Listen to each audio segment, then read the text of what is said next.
Slipknot without the screaming, an energy so stark, a Marshall Mathers without the rhymes, like executing Beethoven music without the lines. You know something's missing, but you can't figure out why. Maybe it was done and fleeing and the music's about to die. It's like the Snoop without the dog, and a tour without the smoke, Biggie without the Smalls, Tyson without the Broke, Led without the Zeppelin, Strummer without the Clash, Paul without Lennon, like Johnny without the cash, like Mick without Keith, and the band without the boss, just like Angus without the Young, and Wings without the sauce, Guns without the Roses, Axl without Slash, a guitar without Jimmy, a finale without Mash. When life seems down and everything tattered, take a trip with us back to when the music mattered.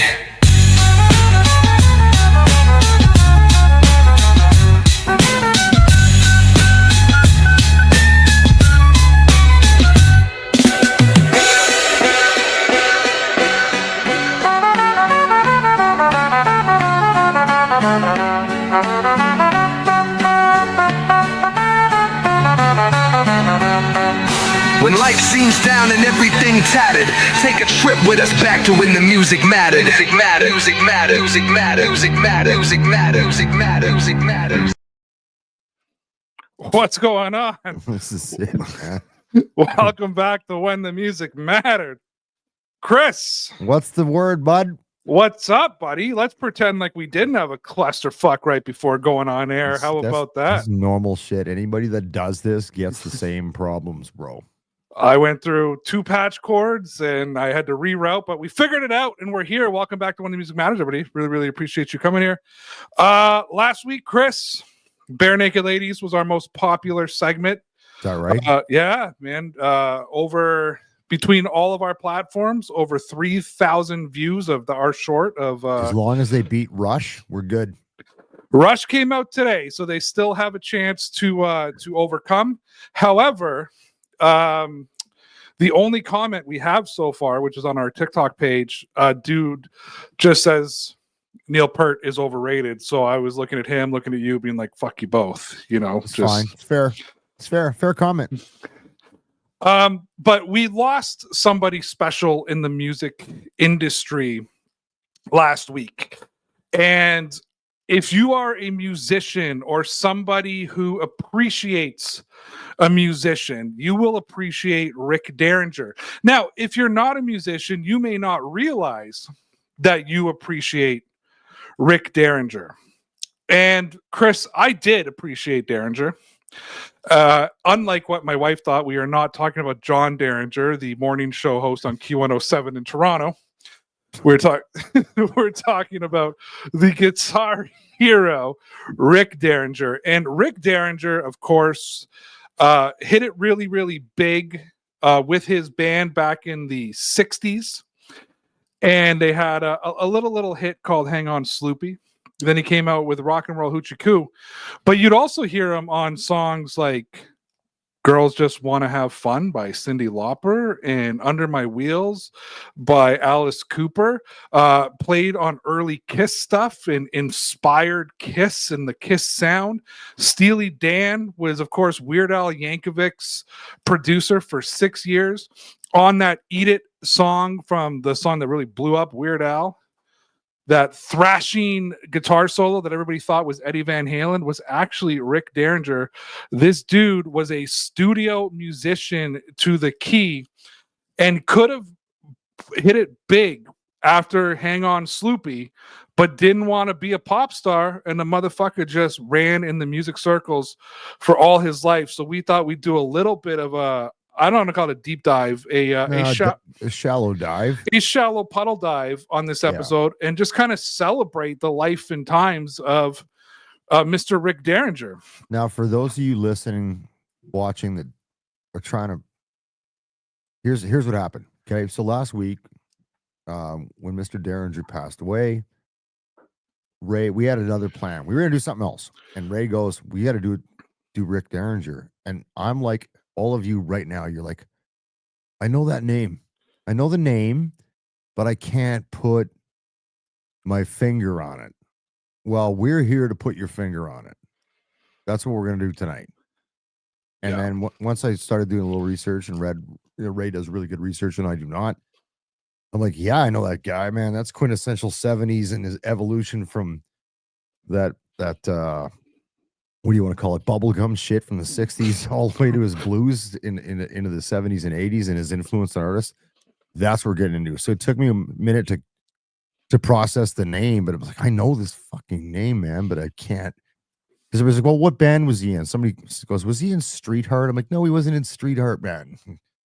He was in the McCoys and then launched a solo career, but I'm not going to steal your flow here, bro. But Yeah, no, I'm no. like a lot of you guys right now, like, you know that name. It feels like you know the name, but you can't quite put a finger on it because he's such a chameleon, which we'll touch on later on.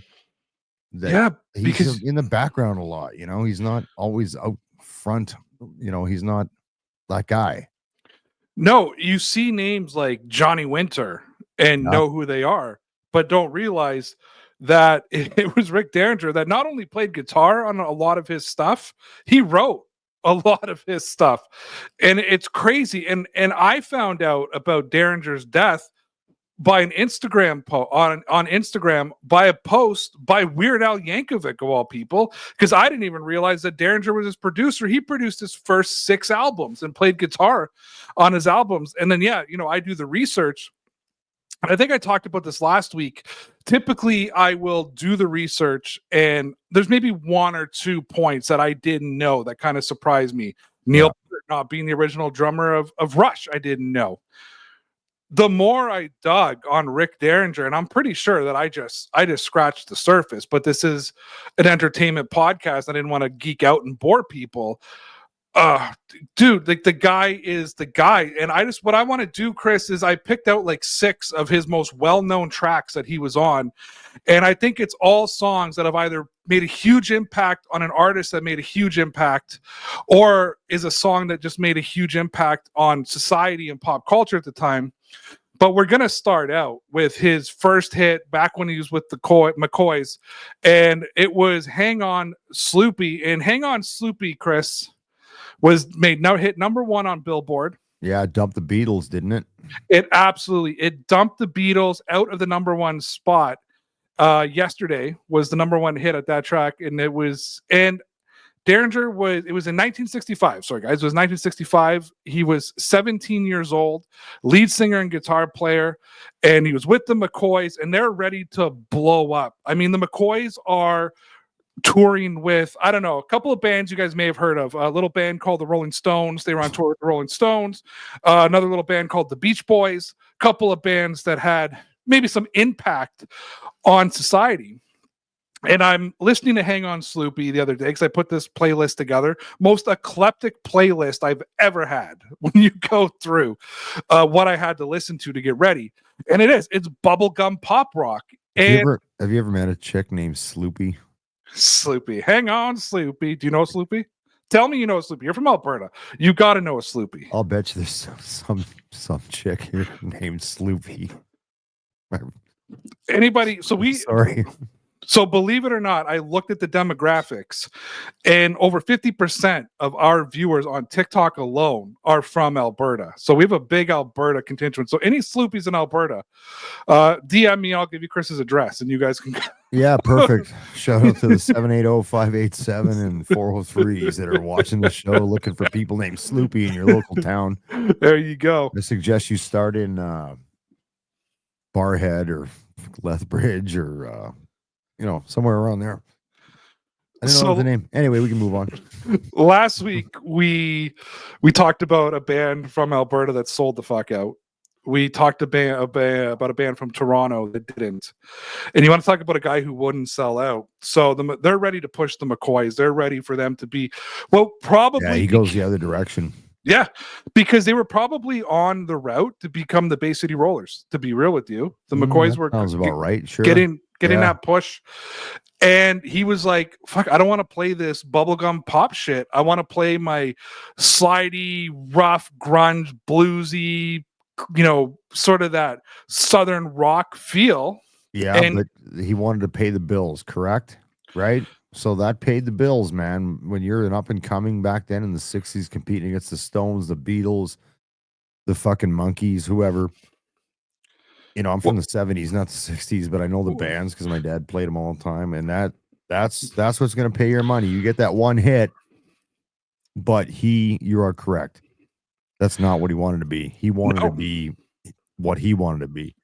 And he which toured is a with massive transition, which we'll get to, right? Yeah. And he tours with the Stones. And he goes off and he's watching Keith Richards play and he's listening to sort of this, bluesy rock and roll and decides that's the way he's going to go. And he breaks off. He leaves the McCoys, leaves the Money Train. Let's face it. Fucking does it. Leaves the Money Train, goes out on his own and just starts becoming a studio musician. And he's working with all these different guys and he starts hooking up with Johnny Winters. And anybody who doesn't know Johnny Winters, I highly, highly suggest you go check him out. Johnny Winter is a guy from the 70s who knew how to rock, knew how to play blues. And he wrote this little hit for Johnny Winter and it never really took off, never really hit. A few years later, Rick Derringer records it on his own. It hits the top 40. And it's a song that I believe is one of those like summer songs that when you're listening to like classic rock radio, it's always going to come on at some point during the day.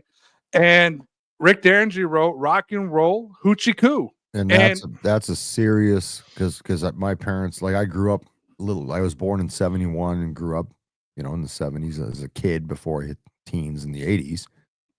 But that song and a lot of other songs like that he did back then, fucking scream 70s quintessential rock and roll. Like that was the theme and feel and vibe. So he totally hit what he wanted to hit.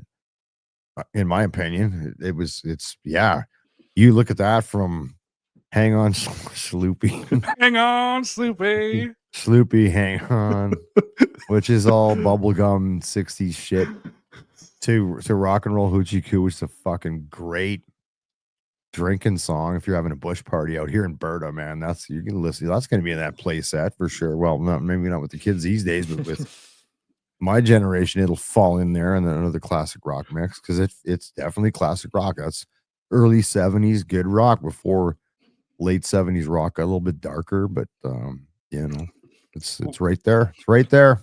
Yeah, well, I don't know about the young kids either. Oh, Jesus, Ray. I don't know about the young kids either, but I even know my generation, the millennial generation. I mean, dude, there's many nights that we were drinking beers, playing guitars, and rock and roll hoochie coo. Yeah, it's just a song that like even if you don't know who did it, because again, it goes back to like you can't connect it because it's not that blown up that Rick Derringer, I know that name. Then you hear Rock and Roll Hoochie Coo, and you're like, I know that song, I know that name. Now I put two and two together, and this is what we have. Well, and you hit that kind of perfectly because I think it's one of those like, I think I heard of this guy. I think I know he is. I should know who he is. 100%, bro. And it's when I was starting to like break down these segments. And listen, guys, I'm a music purist, as you know. Chris, I almost called you Rick. Chris is a music purist. I mean, this guy had a show where he was doing deep cuts on his mixtapes on origins of hip hop and all these different things and one hit wonders. Yeah. And I yelled at him one day because he couldn't remember Chumbawamba, and we just Pub thumping, baby. I played that shit. I know. I did. It was a good bar fighting song back when I was still a young man in the army, not an old man in the army. But if that song came on, not to detract, we would start a fight immediately, like fucking right away. Really? Chumbawamba comes on, and you're like, it's time to fight. This is early 90s, and Tub Thumping came on. We're at some shithole bar in Brandon, Manitoba. We're fucking gonna go punch up anybody. Doesn't matter, bigger than us. It didn't matter that you got shit kicked. It mattered that you fought. So anyway, moving on. No, I don't want to. For those of you who don't know, Chris served in the Canadian military for 20 years with a combat veteran. And 25, don't sell the man 25 short. years. Sorry, 25 years. And the show that we were actually supposed to do today was combat songs and soldier songs. And we're going to go back to that. I'm hoping next week. Yeah. We can revisit that. We just, with Rick Derringer dying, I wanted to bring this in. But anyways. It's absolutely bang on correct to do because it's just quintessential shit. So let's do it. And it's when the music mattered, right? And when Chris and I, baby. As we explained last week, are trying to stay true to the name. But I agree with you, Chris. So as much as we're music purists, as much as we're trying to stay true to the when the music mattered, I'm also the guy who has to figure out the segments and then do all the socials after. And I thought, nobody's going to know who this fucking guy is outside of purists. right? So it's like I had to like kind of break it down by song, and you'll see how it comes out. Like it's why we're doing it by song. And then you start fucking listening to songs this guy's been a part of, and you're like, shit, like he's a dude. So he's got Hang On Sloopy, Bubblegum Pop. He's got Rock and Roll Hoochie Coo, which is a drinking song for generations, starting from the 70s, dude, all the way up into the 2000s and 2010s, because my group was doing it. And one of the biggest tracks that this guy ended up playing guitar on and producing, actually was on the entire album, was this pop singer, Cyndi Lauper. And this guy played guitar on that entire Cyndi Lauper album. And we're talking about Girls Just Want to Have Fun, a song that came out in the 80s that you put on if you want to see a bunch of people, especially women, run to a dance floor at a wedding. Just play Girls Just Want to Have Fun. Me, I DJ weddings. Well, I don't anymore because it's fucking annoying. So I packed that shit up. But you put that on and you mix it right, them ladies will come running to the dance floor. And our man Derringer was the guitarist on that whole album, right? Yeah. And which shows you the depth of a guy. So this isn't fucking, not that I hate Rick Astley because I secretly love him. I'm gonna get you up. Yeah, man. Get you down. He's got a 5-year run. This dude started in the 60s and is still rolling and supporting. Not maybe he's not doing his own thing, but he's definitely influencing and working with other artists throughout 80s, 90s, and forward. Keep going. And I would say that Cyndi Lauper is a pretty influential singer that came out of the 80s, probably absolutely a part of that women's movement in music. And a little fun fact about Girls Just Want to Have Fun, it was actually originally written and recorded by Robert Hazard in 1979. And it came from the male's perspective, basically talking about like how girls just want to have fun. Cyndi Lauper took it, made it more into a women's anthem. And then, which she most certainly did in the 80s. 100%, yeah, buddy. Like that, yeah. And it became what it became. But Rick Derringer, you could have given me a trillion guesses on who played guitar on that song, and Rick Derringer would have been one of it, which leads me to this. Never in my life, Chris, you could have told me it was going to happen, and I would have told you were full of shit. Never in my life did I think that I would get into a heated, raging debate in the YouTube comments over Girls Just Want to Have Fun. Really? I went into you can go on, there's this YouTube channel called Isolated Tracks or Isolated Audio, and you can like put it in and say like, so I asked for the isolated guitar of Girls Just Want to Have Fun. So all you heard was the guitar playing for the whole song. So it's like stems for you DJs out there to cut out the everything except whatever you want to hear. Okay. Yeah. So they isolated the guitar and I'm listening to it. And I was on my way to the grocery store on a Sunday night.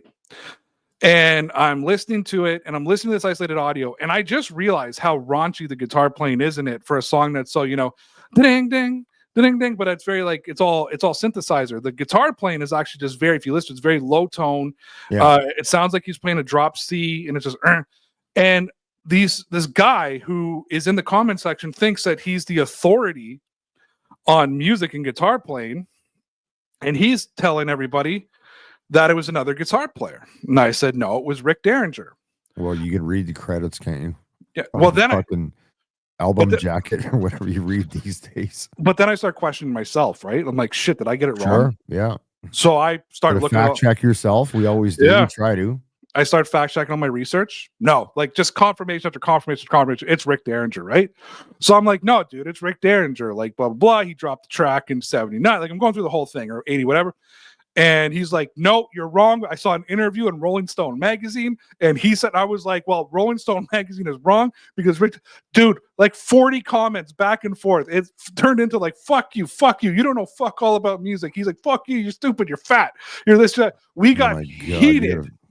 If we were, you got to get out of this fucking arguing with people on the internet shit, buddy. but it's one of those things. If we were at a bar, No, we I would have get been it. like, it would have been like, let's go outside. Like we would have been selling outside. That's what we used to do. That's how heated this shit was getting over girls just want to have fun. Never in a million years did I think that that's where I would end up. So how did it end? I'm dying to know. Like we can't leave everybody hanging here. I want to know how the fuck it ended. Who won? It just fade to obscurity. I think, well, we stopped arguing about guitars. It just faded to obscurity. We just kept telling each other to fuck off and that they're stupid and that they don't know anything about music. And so it went well. Okay, good. It did. And then he went on all of our social media or like all of our videos and just dropped a comment on everything that we did. And he's a big fan of you, not a big fan of me, Chris. Well, he's probably from Alberta, maybe. I don't know. Oh, that makes sense. For now on, I don't know. Who knows, man? Anytime. I try to avoid arguing with people on the fucking internet. I'm like, I got other shit to do. I got my lawn needs to be mowed or whatever, right? Well, but I get it. You have to defend your honor. You see, when it comes to Ray Rout, you say Donald Trump this, I'm like, I don't care. You say Justin Trudeau that, I'm like, I don't care. You're like, Rick Derringer didn't play guitar and girls just want to have fun. Then now you care. Then the gloves are off. You did the research and you got some guy shit talking you. You got to figure it out. And, whoever's right's right. So, but I know for a fact you're right. So sorry, other guy. Glad you're a fan of me. At the end of the day, Rick Derringer played guitar on that album. So Rick Derringer drops guitar on Cyndi Lauper's album. It comes out. Time After Time's also on that album, another iconic Cyndi Lauper song. And the dude is just like, maybe he's going back to bubblegum pop, right? Maybe he's going back to his McCoy's days. No, Chris, he goes back to the studios with Alice fucking Cooper. Yeah, because wait, there's more. There's more. Cuts Under My Wheels by Alice Cooper, the song that really propelled Alice Cooper into the mainstream was Under My Wheels. And Rick Derringer is playing the guitar on that and apparently inspired most of Alice Cooper's music. He didn't cut any more tracks or any more albums outside of that, but Alice Cooper was inspired by his guitar playing and went. And when I think of Under My Wheels, which is probably your wheelhouse, and I'll let you talk in a second, most people my age, their introduction to Alice Cooper is School's Out for Summer. Well, that's the hit. Yeah, my introduction was actually that the telephone is ringing, was Under My Wheels. So I had no idea that Rick Derringer played on that. But Alice Cooper, that's starting to fall under Chris territory. So I'll let you talk about Under My Wheels. Yeah, so I mean, Alice Cooper, let's just start with him, is like the original shock guy, you know what I mean, from the 70s and shit. This is before Marilyn Manson and fucking whoever else. There's a lot out there, all the weird guys that are out there. Rob Zombie. Well, yeah, okay, good one. Yeah, Rob Zombie. Like Alice Cooper was the first guy to do it, and he's a wicked golfer too, and a very smart guy. Was he before Ozzy, or did they come out around the same time? You're talking parallel time frame. Okay. For sure. They started crushing in the 70s. And yeah, they're similar. I'd have to fact check that too, but I'm gonna say Ozzy might be a little before him, but he definitely, because Black Sabbath was its thing, Alice Cooper was its thing, but he was, shocking it before that. So anyways, to focus on our man, Mr. Derringer, to get hooked in with Alice Cooper is interesting to me. Like I want to know how the hell that collaboration happened. So because by the time that happened, understand that Rick Derringer was kind of really traveling down a blues path. You know what I mean? And like, it don't get me wrong, that last Alice Cooper album is a little more kind of, in the middle. So it fits. So maybe that's why, right? I don't know. Well, I apparently Alice Cooper seeked out Rick Derringer. That was what I found out. But that's interesting. That's really interesting to me that Alice Cooper would do that, because he had access to. I'm not saying Rick Derringer is very talented. That's clear. That's what we're talking about. But I want to know why. So we can't. That you can't quantify that. So no, and you can't. I mean, I can tell you what I read, which gives you a little bit of an indication. But not the full story. Yeah. So- So from what I read is Rick Derringer was very popular in the New York and the LA scene. And he was seen as the guy that if you're trying to find a new sound on your album, that's you bring him into the studio. He didn't want to tour. This guy wanted to work 9 to 5. This guy wanted he to just come wanted in. to work. He wanted to work with you to help get you that sound. Yeah. And he wanted to be a studio musician. And he didn't want the fame. He's actually uncredited on Under My Wheels. He doesn't even want to be credited on a lot of the stuff he does. Oh, is that right? Yeah, but it's been Not confirmed. even not even under production. Nothing. No. Wow. And there's a lot, and it's been confirmed he's under Alice Cooper. There's rumors out there that he's all over early Kiss stuff. You know what? We're gonna take that offline or something because maybe I don't know. I'm a huge or was a huge Kiss guy. Kiss is the world's greatest, shittiest band. As me and a buddy of mine from Calgary call him. We were huge Kiss fans in the fucking 80s. We have to deep dive Kiss at some point. I mean, we might have to dig into that because that music mattered to me, but it's like I think it matters to a lot of people. I'd be with Gene Simmons' ego and Paul Stanley and their tight grip on Kiss to bring in an outsider. But that was before they were big. This was that checks out. If you're talking early 70s Kiss. Yeah, apparently he's all over early Kiss. Sure, New York, because they're all from New York. They're like the Jewish Beatles. So Rick Derringer that might check out. Yeah, Rick Derringer has been on all of these studio guys, and he wanted to be a studio guy. He didn't want to be famous. It's really funny. I'll drop a little tidbit and move off of Rick Derringer just to drop this little tidbit for everybody. Have you ever heard Akon talking about recording a song with Eminem? So Akon is a rapper. Oh yeah. I thought you said a con because you're an CO. What you hear this in fucking prison? No. So Akon did Akon, not a con. Yeah, Akon did smack that with Eminem. Yep. So Akon says he shows up to the studio like 11 o'clock in the morning. Eminem's already there. And they're working on the track. So they're going in, blah, blah, blah. 1 o'clock, Eminem's like, okay, I'm just going to go for lunch. Leaves for an hour, comes back. 5 o'clock, Eminem's working on his stuff. 5 o'clock rolls. Eminem goes, all right, man, I'll be back tomorrow. Right? And then Akon's like, dude, we're almost done. Like, don't you want to finish this? Like, well, he's like, no, I'll be back at 9 a.m. tomorrow. Be here at 9. And he leaves. Akon fucking shows up 9 a.m. Boom, they finish the track. So Akon says to him, he says, why do you do that? Like 9 to 5, like nobody does it. You know, musicians fucking be in the studio all night, right? And Eminem says, this is my job. I work 9 to 5. I show up, I take my lunch, and I go home and I live my fucking life. And I thought to myself, only fucking Eminem, can be this.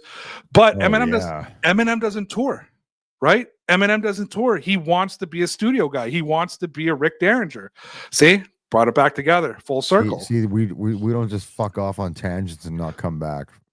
Yeah, but I thought Ray is the full circle guy in this show. I'll just go off on a tangent and never come back, man. It's okay. I'll bring you back. I'll just pull you back. But that's interesting. But he did. You're right. He didn't. It's so interesting because you think after Rock and Roll Hoochie Coo, and he's fucking at the top of his game, and this is in the fucking 70s. It's like I'm gonna bust out. And he just kind of said, no, man, I'm going to do my own shit. And I really respect that.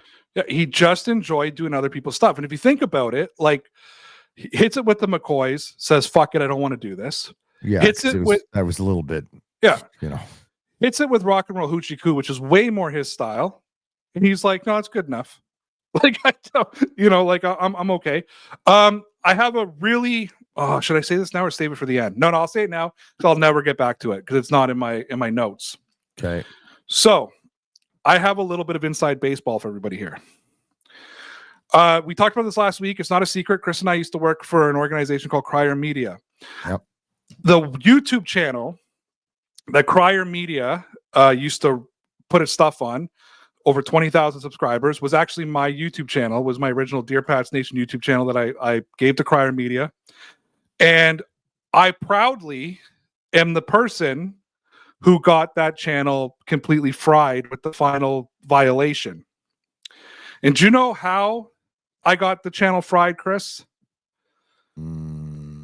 At the very end of the show, I played Real American by Rick Derringer, you know, Hulk Hogan's Oh, theme right, music. because he did fucking WWF back then Yeah. before they got sued. He's WWE, and So he did the wrestling albums, right? yeah, so I he remember that did shit. Hulk Hogan's I Am a Real American. Real Yeah. American. So Yeah, man, I remember that song. I'm Damn on right. I'm on screen doing this, the whole played thing. And it fucking copyrighted us, gave us our final strike, and fried the channel. Rick Derringer's Real American is the reason that YouTube channel doesn't exist today. That tells all you people in listener and viewer land how broadband Rick Derringer was to go from the McCoys and Hold On Swoopy or whatever the fuck it was. Hold On Sloopy. Sloopy. Hang on. No, Swoopy was from Seinfeld. Yeah, Hang On Sloopy. Hang On Sloopy. Yeah. And then now he's doing WWE Hulk Hogan's theme song. And he actually, I don't know if he was producer or just whatever on the whole wrestling fucking album that come out. Rock and Wrestling. And there was two of them. And so there was Rock and Wrestling. Do you know who the other producer on that was? No. This young Englishman you might have heard of named Simon Cowell. Shut up. That guy's a fucking dick, isn't he? Yeah. He plays one on TV. He might be the nicest guy in the world. Really? Is that guy a musical guy? He's a producer, yeah. So he started as a producer. And him and Rick Derringer were the original Simon producers. Cowell and Rick Derringer on the WWF fucking soundtrack. And that's like 80 whatever. Yeah, and that's without research, buddy. That's all off the top of the dome. Yeah, and you guys are getting your feed of UFI tonight. I hope you're enjoying it. Useless fucking information. Okay, so we go from. Well, let's get into the Weird Al shit. You let it out of the bag already. Well, we'll get there in a sec. Okay. But you got Hang On Sloopy. Yeah. You got Rock and Roll Hoochie Coo. Yeah. You got Girls Just Want to Have Fun. Under My Wheels by Alice Cooper. You've got the WWF Rock and Wrestling album. Then he goes on. Oh, my landline is ringing again. Who the fuck has a landline? Did we cover this last week? We did. You're the only guy. That's got to be a thing on the show now. This is your landline randomly goes off. Somebody's got to call. It's my wife's work phone. No, it's Blockbuster Video. You got late charges, and they want their fucking Jean-Claude Van Damme VHS copy of Cyborg back. That's a week overdue. Well, those pricks too. Sure you're not from the 80s. Those pricks too charged me $1 because I didn't rewind. I didn't rewind. Be kind, rewind. Speaking of kind rewind. Speaking of which, then he goes on to do Showbiz Kids with Steely Dan. Yeah, and which is really cool. This was probably Steely Dan's only dark song, and if you listen to it, it's very politically driven. That was kind of in a time period that politically driven songs were a thing, and they were on Steely Dan, but they brought him in specifically because of his slide guitar playing, because he was such a good slide guitar player. And if you listen to the beginning of Showbiz Kids and it's all slide guitar, that's Rick Derringer that's playing. And they wanted that gritty, bluesy slide guitar sound, and they brought in Rick Derringer to play that hit. So I think this is just continuing to go down that path. And I don't think Showbiz Kids was one of those. We're probably not going to spend a lot of time on it. It wasn't one of those like, wow, it hit it. But Steely Dan was definitely somebody who influenced music and hung around for a long time. But yeah, they brought in Rick Derringer and showed his range as a guitar player. Yeah. I wonder, going back to, again, just being a studio artist and just like, what was his drive to say, fuck it, I don't want to go do my own shit and be on stage and on tour and all that. And just, I want to work with other people and make their music better. I think he was a guy. I might answer my own question right there. I think you did. I think he was the guy who wanted to make their music better. Well, it's funny because I write music, as you know. Yeah. And I don't really record my own music. If I'm going to come over to your place and play, I'm going to play a bunch of covers and just have fun. Sure. But I produce on AI with AI software and that kind of thing. I produce a bunch of AI music. I'm somebody who actually doesn't want to be a performing rock star. I want to be the guy who's just credited with writing music all over. I think a lot of guys are like that. They like to play music, but they don't like fucking, like, if you're like me, I don't like crowds for a lot of different reasons. And maybe they just want to make music but not be in a crowd. be in the spotlight and deal with the fucking bullshit that comes with fame and all that stuff. So And, if I and would, maybe in the 60s, and I'm speculating and guessing, maybe after the McCoys and that bubblegum success and toppling the Beatles, he might have just said, yeah, this isn't what I want to do, and I don't really want to be in the spotlight. I want to make wicked fucking hardcore rock and roll guitar and blues guitar, and that's what I'm gonna do. And I'm gonna, however I do that, and if I do my own shit, cool. And if I support other people and they go in the spotlight, fuck it, I'll do that. Like that's what it feels like. I don't know. I can't talk to him because he's gone. yeah, well, and yeah, it's one of those guys that I wish I could have a conversation with now. Yeah. And it's somebody, it's like, it's, I think that I want to, when you and I have a conversation, is look at some guys who maybe this could happen to, and do a deep dive before they go. You know what I mean? And appreciate them when they're still around. But going back to your point, I tell people all the time, it's something I've said to Kate. If I became a rock star, I would have OD'd by 25. Like I say it all the time. I go to conferences and just party like an animal at night. You know what I mean? Like 3 straight days, like a little bit of freedom at a hotel and let's go. I also have debilitating stage fright. That was one of my biggest problems. If anybody wants to know, so anybody who's new to us, which is probably a lot of people because we're a new project, but I wear sunglasses, and I do that because that's a brand I've been carrying for You've been doing 8 that years. since day one. Yeah, 8 years I've been doing it. And the reason I wear sunglasses, Chris, is because the first time I ever went live on Dear Pat's Nation, I was fucking terrified.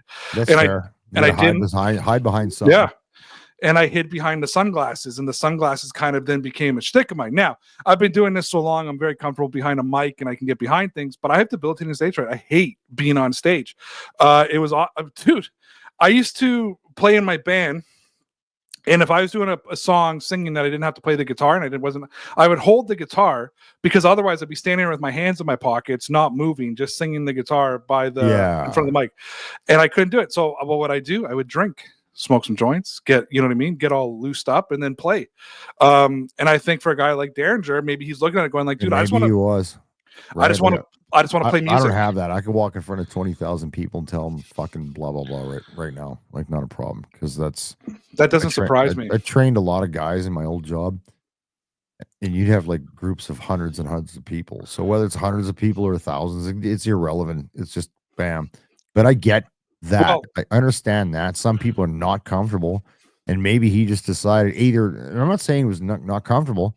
Maybe he just says, I don't fucking like this. I don't want to do this. I just want to make music and leave me the fuck alone.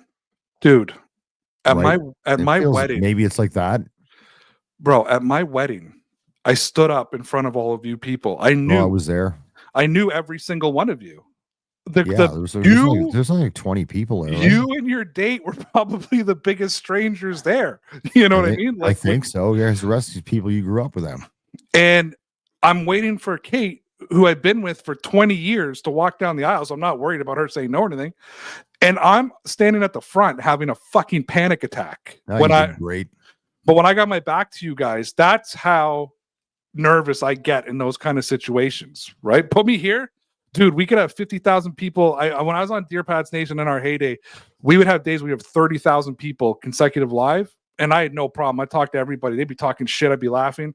Put me in front of 20 people in a room. I'm like, hello. Yeah, but you do that daily. But I know. Okay, so we got Steely Dan. Now we're gonna go. I let out of the bag, but we're gonna get into it because I know this is the first thing you said to me when I said, "Should we do?" This Rick is Derringer? My favorite fucking part. Okay, for everybody watching, listen. This is how you want to talk broadband artists. What you're about to discuss now is as fucking broadband as an artist could be, from a guy who goes from 65 to 2000, whatever. Let's break it all down again, just so we can do the lead up, because I'm having fun with the lead ups. Yeah. So we have a Billboard number one hit, knocked out the Beatles and Hang On Sloopy with the McCoys. Swoopy.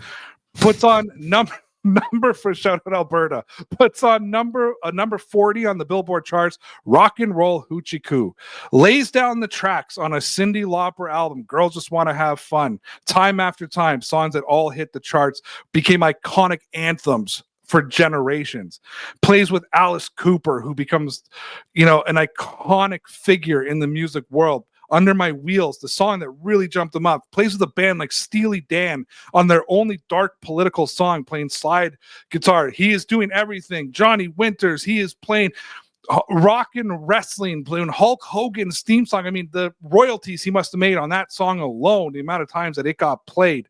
Rick Derringer plays with all these iconic moments. And then he plays what is, I'm sorry, is an iconic song and hooks up with a young accordion player, Weird Al Yankovic, and produces Eat It, plays guitar on Eat It, and produces 6 Weird Al Yankovic albums. Because why not? You've fucking done everything else. Let's work with Weird Al. You can't get Eddie Van Halen to do that guitar riff, so you're gonna fucking get Rick Derringer. I'm like, I wonder how that happened. Who reached out to who? I don't know, but Weird Al, when I was reading his post, like credits his fame to Rick Derringer. Says without Rick, I would not be where I was today. So understand this for all you younger people out there. There's no social media. This is like in the early 80s. There's no fucking internet. There's no email. There's no, I saw this guy on Twitter, blah, blah, blah, blah, blah. Somebody had to physically pick up the landline like Ray still has. He's probably got that 10-foot extension cord so you can go in the other room and have a private call.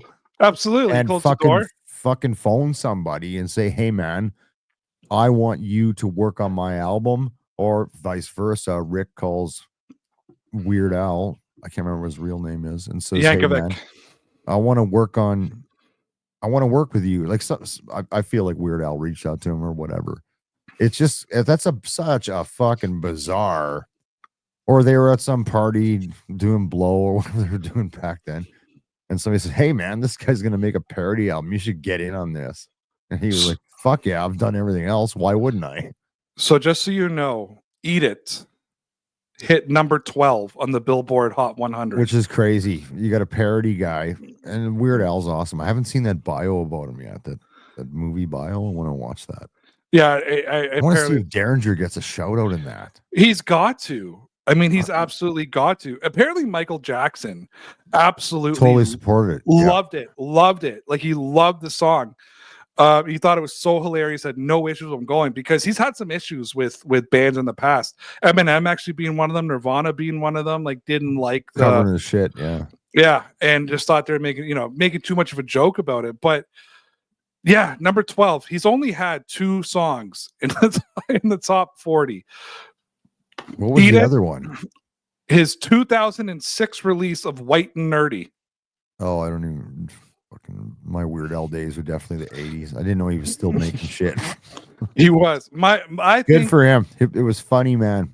It was funny as fuck when it come out, and I still have to watch that biopic. To me, Weird Al's heyday for me was the early 90s, and because that's when I was really, I was a young tween. Sure. Yeah. And I remember he came up with Gump after the Forrest Gump movie. He's Gump. He's in his head. And but a parody song hits number 12. It's got Rick Derringer, who's playing on all these iconic tracks over the world. He's covering Eddie Van Halen on Beat It, and which is a hard lick to do. Like, and he does a good job of it. I think he's a fucking good guitarist, so he kills it. But it's like, how did you get on that project? We'll never know, or we have to dive deeper. But listen, it just shows you how broadband he can be. And it's like, I'll fucking do that. Sure, I'll do that. I want to try that. I'll do that.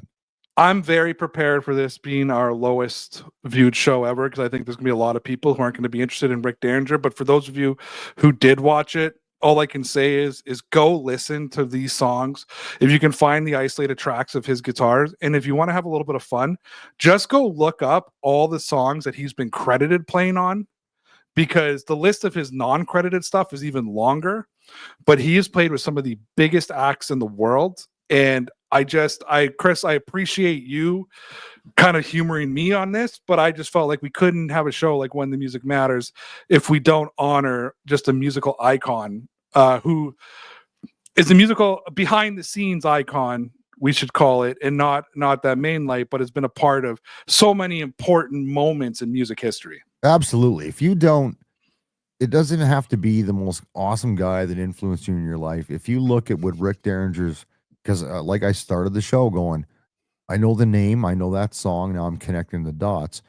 But you look at how broadband that guy is from the 60s all the way to the 2000s, and the artists he's worked with behind the scenes, that's massively influential contribution to music. And that's fucking when the music mattered, shit like that. And that's why we do this show. Like you left it perfect. I don't even want to add to that because that's gonna be a cut clip right there. Look, thanks for tuning into the show. I'm really surprised we went 45 minutes. I thought maybe we get half an hour out of this. We went 45 minutes. Thought we did a good job honoring him. Hope you guys had a good time. We're here for a good time, not a long time. So make sure you keep rocking and rolling. You can follow me on Instagram at RayRoute. That's RayRauth. You can also follow me on TikTok at RayRoute1. I am on that X thing, but because I got a new. If I can I do a little shout out, Chris? Because it's because people would have found out yesterday already. Dear Pats Nation 2.0 has officially launched. Oh! And the band is back together. My original partner, who I was with back in my sportscaster days when we were doing 100,000 views a night, Connor Carney, has re-entered the scene. I messaged him. We went back and forth. He's like, man, maybe we should bring the band back together. My boy producer Mike is there. So we will be coming at you every Wednesday, starting week 1 of the NFL season, talking about the New England Patriots. But we got shorts for the next 12 weeks that'll be coming up, and just a little bit of a taste of what Dear Pats Nation 2.0. It's something I've been keeping under wraps. I kind of told Chris. You heard it here first, but listen, hey, just give me a guest spot when they play the Chiefs, bro. Dude, we've already got a list of people we want on, and you're one of them. Perfect. So we always want to talk football. So you follow me there, Chris. Tell them where they can find you. At the Army Chris on Instagram, and that X thing, which I don't follow. I created my Twitter or my fucking TikTok account. It's at the Army Chris 71 because for some reason I couldn't do it. I was born in 71, so at the Army Chris 71. I have no posts. I don't even know how the fucking thing works. I get 52 notifications from it a day. I'm losing my mind with it already, but I'm going to exercise patience and tolerance. So soon you will see some shit on that fucking Chinese spy TikTok machine because I know people watch it. But for now, you can get at me on at the Army Chris on Instagram. And you can follow us both on Instagram, and we do a lot of our shared posts on there, so you'll see the same clips plus our other stuff. And Chris is going to start doing some micro content, and I'm going to go back to doing my own micro content as well, so it'll be a good mix. Follow us there. That's it. We'll be back next week as we are every other week. The song today that I'm going to play for you is called Resurrection Day. I don't know how to explain it. If you're pissed off, you'll get even more pissed off. If you're not pissed off, it'll piss you off. It's just, Chris, it's just it's as if I wrote this not about anybody. I wrote this song. I got to be careful because the lyrics are a little I wrote this song edgy. And it's as if if somebody who grew up maybe in an unruly place but was also a death metal fan would have wrote a song like this. It's a bit of an angry song. It's called Resurrection Day. It feels like an Eminem song. Little bit death metal. Little bit. So appreciate you guys. It's called Resurrection Day. We'll see you next week. Take care. Ciao. See ya. I'm getting older now, but I really must confess, I still think of you and hate you the best. You made a mistake, one I'll never forget. Now I creep in the shadows, a mistake you'll regret.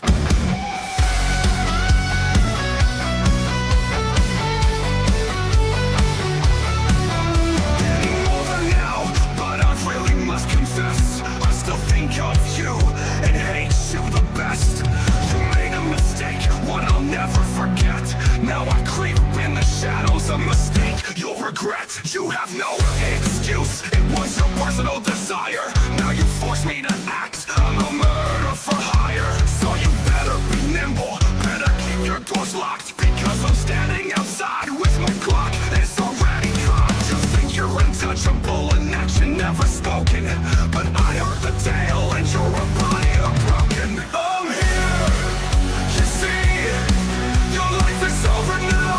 You always bothered me, back down, walk away. You'll pay the price.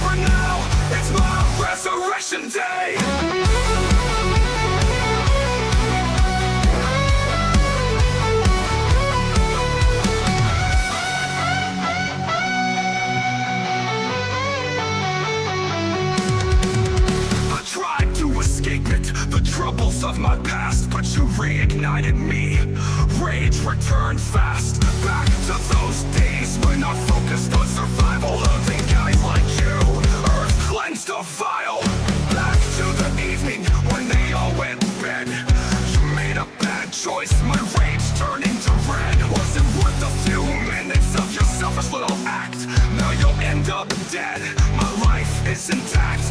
I'm a young man again, full of rage and hate. Staring in your eyes, you've just met your fate.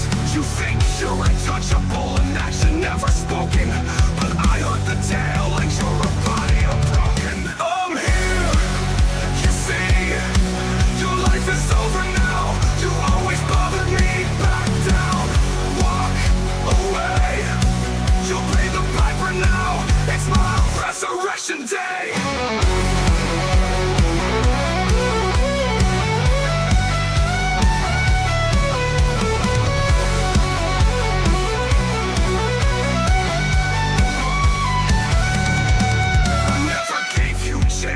You acted on your own, now you pay the price. A victim, broken home, a life that you loved, risked all in one night. This will be a massacre, don't think it's a fight. You won't see me coming, but you'll feel my presence near. Sleep with one eye open, sleep full of fear. Soon you'll rest forever, 6 feet in the ground. I'll bury you myself, and you won't make a sound. You think you're untouchable and that you're never spoken, but I heard the tale and you're a body of broken. I'm here, you see, your life is over now. You always bothered me, back down, walk away. You'll pay the piper now, it's my resurrection day.